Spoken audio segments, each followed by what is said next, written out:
осы сезонда мопед қалай учетқа қоям деген новичоктардан бізде группада жиі сұрақтар келіп бастады. Бұл өте жақсы.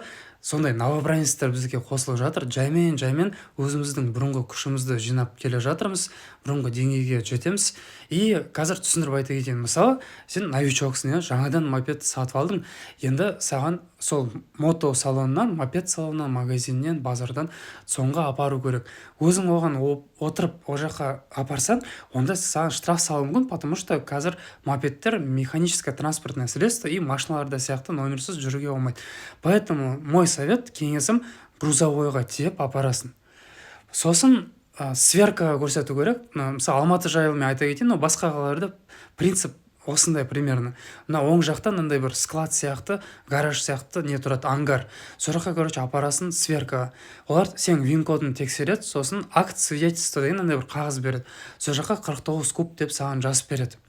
Потом сол акт свидетельства осмотра транспортного средства деген қағазды сол сверкадан аласың да соңға барасың. Сонда очередке тұрасың, кезекте.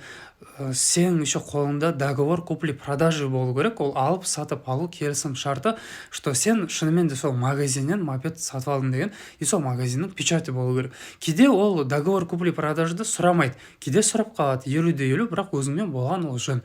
Ал екінші документ ол мопедтің өзінде сертификат деген болады. То есть тоже мынандай әшейін бір қағаз, ішінде 49 куб деп жазылып тұрады, и сол именно учетқа қою үшін керек. Сол қағаз сертификат 49 куб деген, акт свидетельства осмотра сол бағанағы гаражда беретін, и договор купли-продаж. Егер де сен мопедінде сертификат болмаған болса или кубатурасы түсініксіз, онда сен технический характеристика деген қағазды апарсаң болады.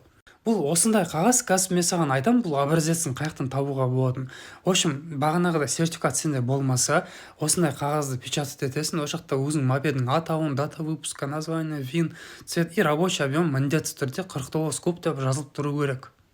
Готовый шаблон документті, то есть документ дегенмен громко сказано, в общем, осы файлды жүктеп алсаң болады. Біздің телеграм группада осыны скачать етесің, бағанағы нелерді редактировать етесің, оны жазған кезде қателесіп қалмайыншы, қалай оны істеуге болады, сен о жақта сұрақтарды қоя бер, біздің балалар көмектеседі, либо мен өзім о жақта отырамын и саған ответін қайтарып беремін. Бірақ жүге личкаға просьба жазбаңдаршы, звондап, группаға жазсаңдар, мен бір сообщениемен айтамын, зато сразу 10, 20, 100 адам көреді да.